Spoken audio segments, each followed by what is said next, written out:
painful, and feelings of humility and unworthiness, like with you and Esther.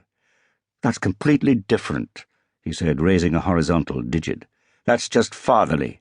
You'll understand when you see her. Anyway, then it passed, and I just started wondering what she'd look like with all her clothes off. There you are, you see. I never wonder what Esther had looked like with all her clothes off. If it happened, I'd be aghast. I'd shield my eyes. And would you shield your eyes, Boris, from unadulterated? Who'd have thought the old boozer would have got someone as good as that? I know, incredible. The old boozer. Think, though, I'm sure he was always a boozer, but he wasn't always old. I said, the girls are what, 12, 13? So she's our age, or a bit younger. And the old boozer knocked her up when she was 18? When he was our age. All right, marrying him was forgivable, I suppose, said Boris. He shrugged. 18? But she hasn't left him, has she? How do you laugh that one off? I know. It's difficult to... She's too tall for me. And come to think of it, she's too tall for the old boozer. And we asked each other yet again, why would anyone bring his wife and children here? Here? I said, this is an environment more suited to the male. Oh, I don't know. Some of the women don't mind it. Some of the women are the same as the men. Take your Auntie Gerda. She'd love it here. Aunt Gerda might approve in principle, I said, but she wouldn't love it here. Will Hannah love it here, do you think? She doesn't look as though she'll love it here. No, she doesn't. But don't forget she's the unestranged wife of Paul Dole. Then perhaps she'll settle in nicely, I said. I hope so. My physical appearance works better on women who love it here. We don't love it here. No, but we've got each other, thank God. That's not nothing. True, dearest. You've got me, and I've got you.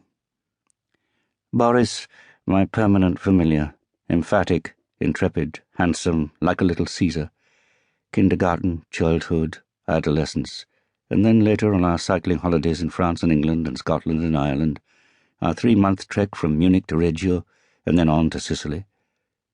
Only in adulthood did our friendship run into difficulties when politics, when history, came down on our lives. He said, You'll be off by Christmas. I'm here till June. Why aren't I out east? He sipped and scowled and lit a cigarette. By the way, your chances, brother, are non-existent. Where, for instance, she's far too conspicuous, and you be careful. The old boozer may be the old boozer, but he's also the commandant. Still, stranger things have happened. Much stranger things have happened. Yes, because it was a time when everybody felt the fraudulence, the sarcastic shamelessness, and the breathtaking hypocrisy of all prohibitions. I said, I've got a kind of plan. Boris sighed and looked vacant. First I'll need to hear from Uncle Martin.